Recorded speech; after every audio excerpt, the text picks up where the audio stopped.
오늘은 10계명 마지막 시간이고 8계명부터 마지막 10계명까지의 내용을 간략하게 정리해서 함께 나누고자 합니다.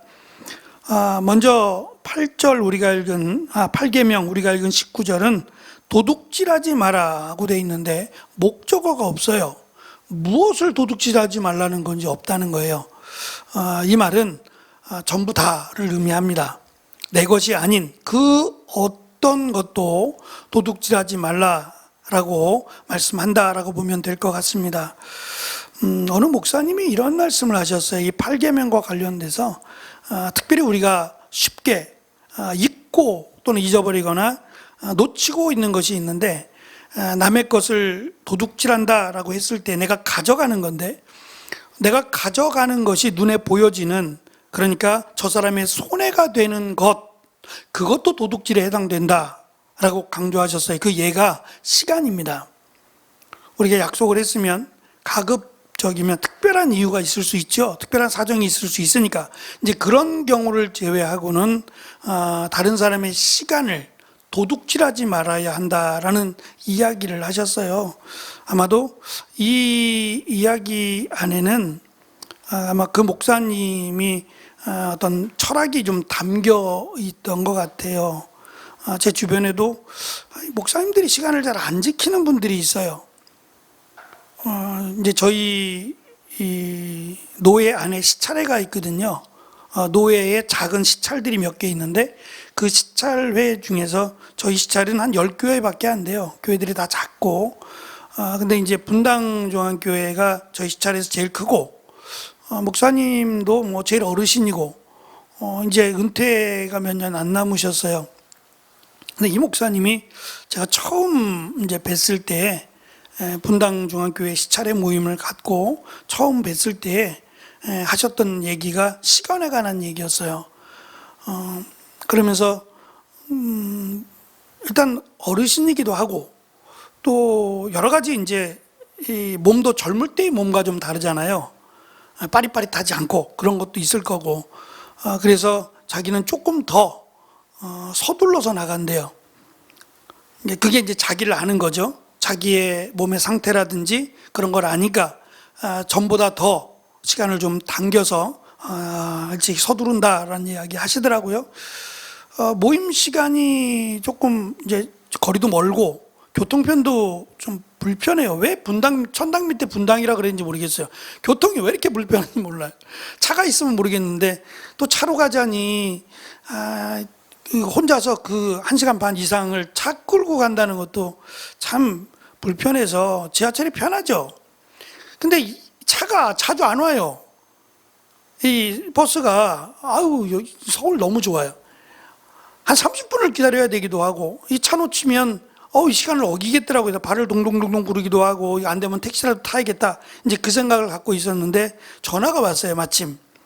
그러니까 일행 목사님이 어디쯤 왔느냐라고 해서 우리 기다리고 있다, 버스가 안 와서 지금 늦게 생겼다 그랬더니 내가 거기 곧 도착한다 그래서 이제 그 차를 타고 교회에 갔어요. 그래서 한 15분 정도 일찍 도착을 했습니다.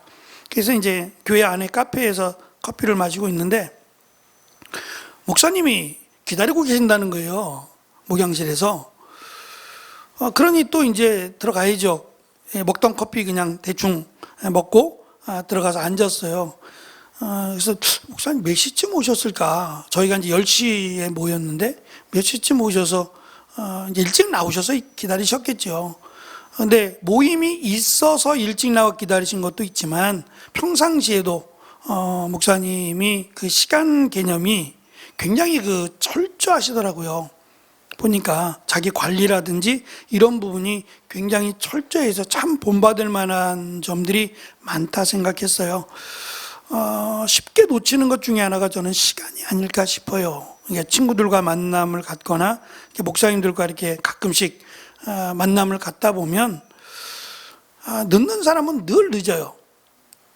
이유는 다 있고, 늦는 사람은 늘 늦어요. 안 늦는 사람은 늘 안 늦고. 근데 이 시간도 내가 늦게 감으로 말미암아 저 사람에게 손해를 끼치게 되면 그것도 저 사람의 시간을 내가 도둑질한 거다라고 하는 이야기였어요. 어느 정도는 공감이 된다 생각해요. 근데 이걸 그냥 무심코 소홀하게 지내는 경우가 없지 않다라는 생각이 들어서 말씀을 드렸습니다. 여기 지금 목적어가 없다고, 그래서 어떠한 것도 말씀드린 시간에 관한 것도 포함될 수 있겠고, 그 어떠한 것도 다른 사람에게 피해가 되고 다른 사람의 것을 가져간다면 그것은 도둑질이라고 볼 수 있다라는 것인데, 거기에 더 나아가서 내용은 포함되어 있지 않습니다. 그냥 도둑질하지 말한데 그 내용 안에 유괴 또는 납치와 같은 다른 사람에게 행하는 범법 행위도 포함되어 있을 것이다 라고 주장하는 이들이 있어요. 이유는 몇 가지가 있는데, 첫째, 바로 앞에 선포된 10계명은 모두 사형에 처할 수 있는 범죄 행위입니다. 부모를 공경하지 않으면, 살인을 하거나 간음을 하면 다 죽어요. 그렇죠? 살인하면 당연히 죽는 거고 간음도 죽는 겁니다. 그렇다면 7번째 계명도 혹시 도둑질해서 죽는다면 물건인 경우는 배상하면 돼요. 짐승이나 이런 것들을 실수로 죽였더라도 그건 배상하면 돼요. 그러나 죽는다고 했을 때, 내가 죽는다고 하면 뭘 훔쳐야 죽을까? 그러면 사람이 될 겁니다.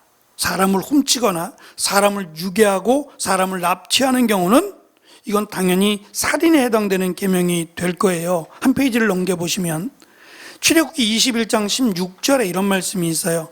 사람을 유괴한 사람은, 쉬운 성경으로 번역한 겁니다. 사람을 유괴한 사람은 그 사람을 팔았건 데리고 있건 죽여라. 신명기 24장 7절, 이웃을 유괴하여 종으로 삼거나 파는 사람은 죽이시오.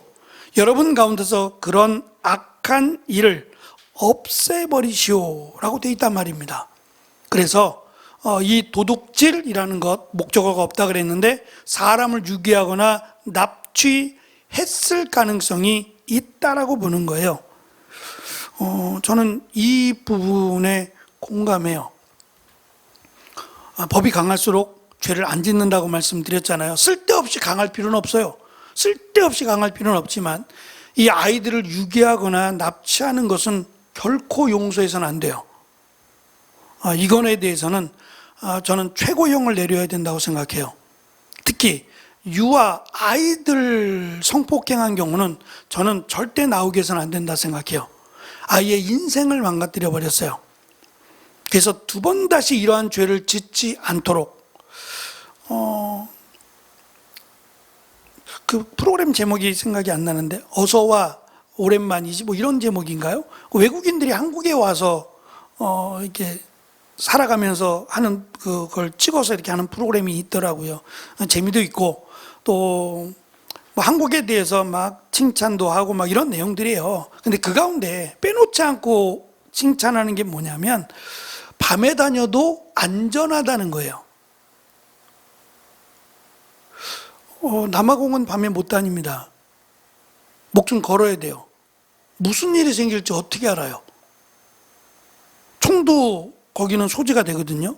총알이 하나가 200원이었어요. 지금은 모르겠지만 1,000원이면 5개 살 수 있어요. 총알 하나만 해도 죽는데, 걔들이 맘먹고 쏘고 빼앗아 가면, 그래서 저녁엔 아예 못 다닙니다. 물건을 사도 웬만하면 움직이지 않아요. 정말 급하게 사야 된다 그러면 큰 마트, 몰이나 이런 데 가면 거기 경비하는 사람들이 있으니까 얼른 물건만 사가지고 돌아와야 돼. 밤에 어디 가서 식사를 하거나, 글쎄 여러 사람들이 같이 가도 동네 아니면 멀리 간다는 건 상상도 할 수 없어요. 근데 우리나라는 아주 안전하다고는 할 수 없지만 보편적으로 안전하죠. 지하철을 타고 저녁에 가거나 심지어는 11시 넘어서 집에 들어와도 불안해가지고 그러지 않잖아요. 그러니까 그것을 가장 손으로 꼽더라고요. 저는 그렇다고 생각해요. 그게 제일 중요하지 않을까? 아무리 맛있고 아무리 싸고 아무리 좋아도 나가는 게 위험하다, 그 나라 가겠냐 말이에요. 하나님께서 하나님의 나라, 하나님의 백성으로 삼으시면서 너무 쉽게 범할 수 있는 죄라고 한다면 지금부터 시작되는 도둑질이나 또는 간음도 마찬가지일 것이고, 또 다른 것을 탐하는 힘이 있으면 가지려고 하지 않겠어요? 힘이 우선이었다면. 그러니까 이러한 것들이 너무 쉽게 노출될 수 있는 범인, 죄인데 이러한 죄에 대해서 하나님이 단호하게 안 된다라고 선을 그셨다는 것이 저는 축복이라고 생각해요. 그리고 그렇다면 아무리 시대가 바뀌어도 우리는 이 십계명의 말씀을 지키려고 노력하는 것이 당연히 맞다고 생각합니다. 두 번째 주장은 재산권 보호는 마지막 계명인 십계명, 탐하지 말라는 건데 탐하지 말라고 좀 중복되는 것 같다는 거예요. 도둑질하지 말라. 왜 도둑질하느냐?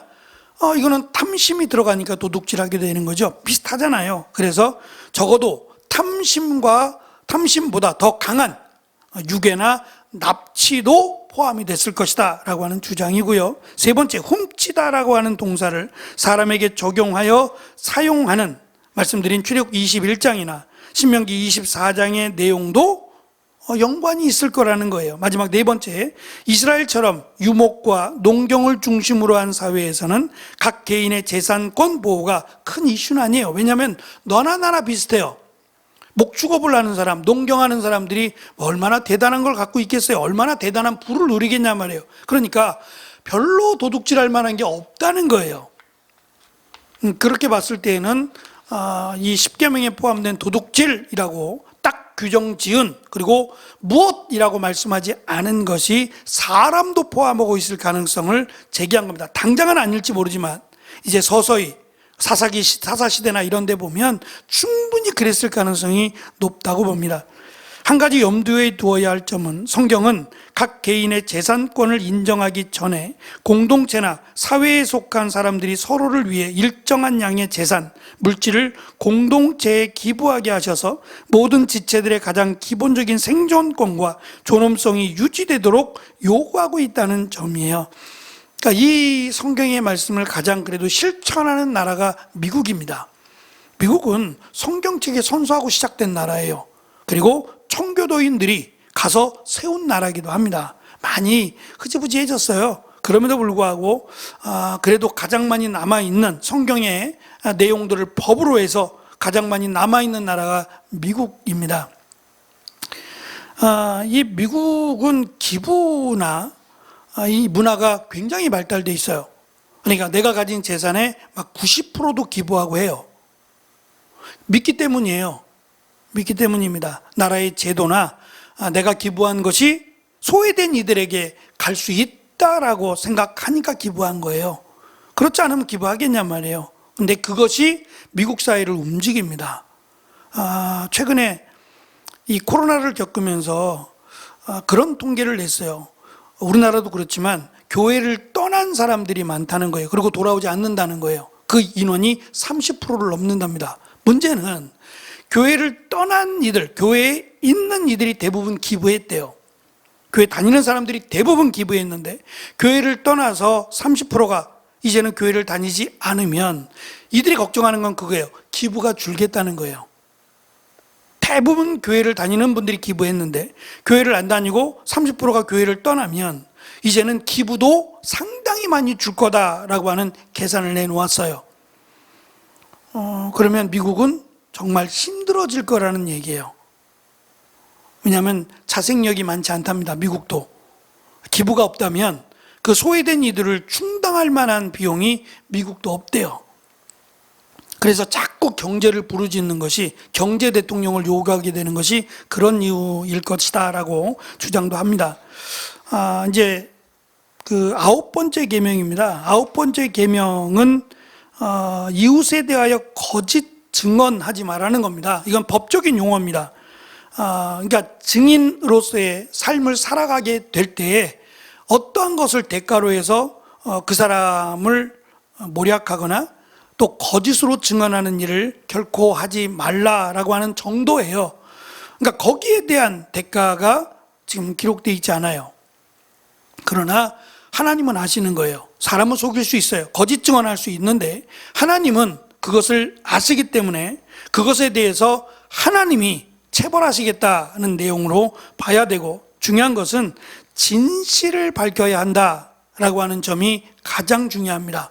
진실한 사회가 사실은 건강한 사회고 비전이 있는 사회입니다.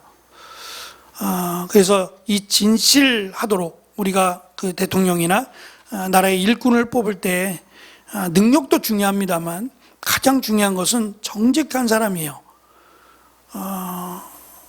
정직한 사람이 좀 일꾼이 될 수 있도록 우리가 기도해야 될 겁니다. 위증은 진실을 왜곡하는 것 외에도 사회의 진실성과 질서를 위협합니다. 만일 위증에 근거하여 죄 없는 사람을 처형할 경우 그 죄값은 공동체가 져야 했고, 만일 사형에 처할 수 있는 일에 대하여 거짓 증언하다가 진실이 아니라는 것이 드러나면 증인이 오히려 죽어야 했습니다. 그러니까 그만큼 거짓말, 거짓 위증은 굉장히 중대한 범죄로 여겨졌다라고 하는 것을 기억해야 합니다. 10번째 계명입니다. 여기서 한 가지 우리가 기억해야 할 것은 다 탐심입니다. 그러니까 그냥은 없고 다 탐심으로 말미암은 건데 21절을 잠깐 봐보세요. 제일 먼저 나오는 게 뭔가요? 탐하지 말라라고 하면서 재산도 있고요, 땅도 있고, 여종, 남종, 소, 나귀 다 있어요. 근데 그 중에 첫 번째 탐내지 말라고 한 게 뭔가를 보셔야 돼요. 아내입니다. 아내. 제가 십계명 할 때 이 말씀 드린 거 혹시 기억나세요? 이웃의 딸이 아니에요. 아내라고 하는 말은 결혼한 사람이잖아요. 배우자가 있는 여자예요. 만약에 결혼 안 한 예쁜 여자가 있어요. 건강하고 예쁘고 이런 여자라면 탐한다라고 했을 때 탐할 만하지 라고 할 수 있지 않을까요? 근데 나이는 지금 설명하고 있지 않아요. 또 결혼한 지 얼마나 됐는지도 설명하지 않아요. 근데 남의 아내를 탐하는 게 1번이에요. 이게 인간이구나라는 생각을 해요. 지금 못 먹는 감 찔러나 보자는 건 아닌 것 같아요. 저 가정이 행복하니까 저 가정을 망치게 하기 위해서, 그렇다면 더 큰 죄악입니다. 이것 때문에 다윗 왕도 그 집에 피가 끊이지 않았어요. 하나님 굉장히 무섭게 벌하신다. 그런데 이게 지금 탐내지 마라의 정도가 어디까지냐도 없어요. 어디까지냐도 없는 거예요. 그러니까 그 마음을 먹은 것조차가 안 된다는 거예요. 그럼 어떻게 해야 되죠? 탐내지 않으면 되는데, 그건 답이죠. 뭐 탐내지 않으면 돼요. 근데 어떻게 해야 탐내지 않죠? 예를 들면 그거예요. 저희가 지금 마이크가 좀 좋아진 것 같아요. 소리가. 이거 마이크도 못 썼거든요. 안 돼가지고 이제 다른 마이크도 쓰고, 그것도 안 돼가지고 찬양팀이 쓰는 마이크도 쓰다가 지금 믹서기를 바꿨어요. 오늘 낑낑거리면서 했어요. 설치하고 나니까 제 나름대로는 더 잘 지금 뭐 삑삑 소리가 좀 나는 것 같긴 한데 더 잘 만지면 좋겠는데, 제가 사실 그것까지는 안 되고 한 3시간을 끙끙거리면서 했어요. 뭐 여기저기 전화해보고 뭐 이러면서 하긴 했는데, 전에 쓰던 거 어떻게 했을 것 같아요? 누가 또 쓰신다 그래가지고 뭐 채널이 하나라도 될지 모르니까 라고 하시길래 그럼 가져가세요. 그러고 저기다 안에 넣어놨어요. 전 이제 안 봐요. 이게 더 좋은데요? 비싸고 싸고를 떠나서 훨씬 좋잖아요. 그러니까 무슨 말씀 드리고 싶냐면, 내게 좋으면 탐 안 내요. 그건 탐내는 게 아니라 남의 것을 망치려고 하는 마음이지 탐낸다고 말하지 않아요. 탐낼 때는 나보다 좋을 때 탐내는 거예요. 그러면 한번 생각해 봐요. 남의 아내를 탐내는 건 왜죠? 내 아내보다 좋다는 거예요. 뭔지는 모르겠어요. 뭐 때문인지 모르지만 내 아내보다 남의 아내가 더 나은 게 있어서 그러는 거예요. 아니면 내 아내도 좋지만 저 아내도 더 좋아서. 그러면 여기서 끝이 아니겠죠.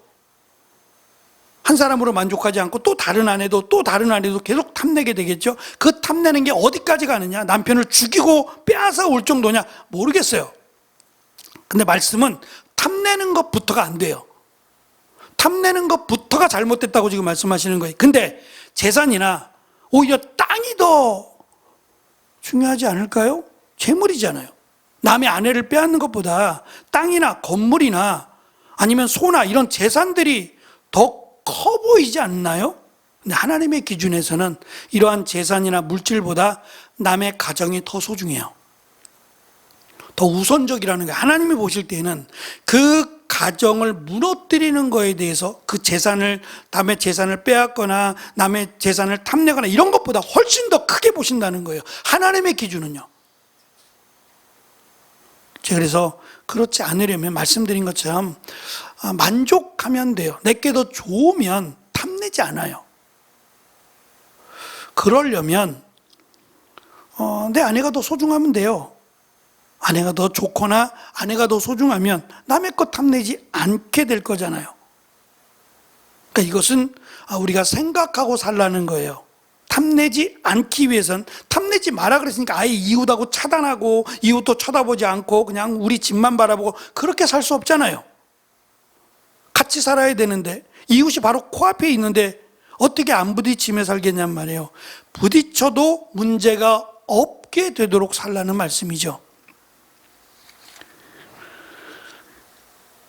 말씀드린 그 4페이지 중간에 보시면 하나님께서 이 계명에 탐내지 말 것을 7가지로 말씀하는데 아내가 가장 먼저 언급된 다음 일상생활에서 가장 소중한 집 그리고 집을 구성하는 것들의 가치를 나열합니다.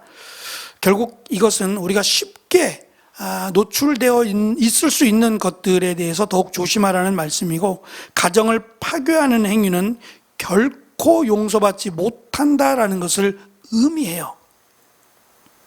그러니까 이것과 물려가면 역시 간음도 마찬가지가 되겠죠. 그러니까 하나님은 가정의 소중함을 중요하게 여기셔서 가정이 믿음의 가정으로 세워지는 것, 그것을 회방하거나 그것을 방해하는 무너뜨리는 것에 대해서 하나님은 굉장히 진노하신다라는 것을 기억해야만 합니다. 그래서 십계명이 멀리 있는 게 아니라 우리 바로 옆에 고개만 돌리면 바로 보일 수 있는 그러한 말씀들이다 라고 하는 점에서 우리가 이것을 그냥 무겁게만 받을 게 아니라 일상 속에서 이것을 지키도록 노력하는, 그리고 이것을 지킴의 지혜를 구할 수 있는, 먼저는 나에게 허락하신 것들에 대한 소중함을 알고 또 그 소중함을 더 소중하게 여길 수 있는 그 마음을 가져야 할 것이고, 어떠한 경우도 남의 것에 대해서 탐내는 마음은 하나님이 원하시지 않는다라는 것을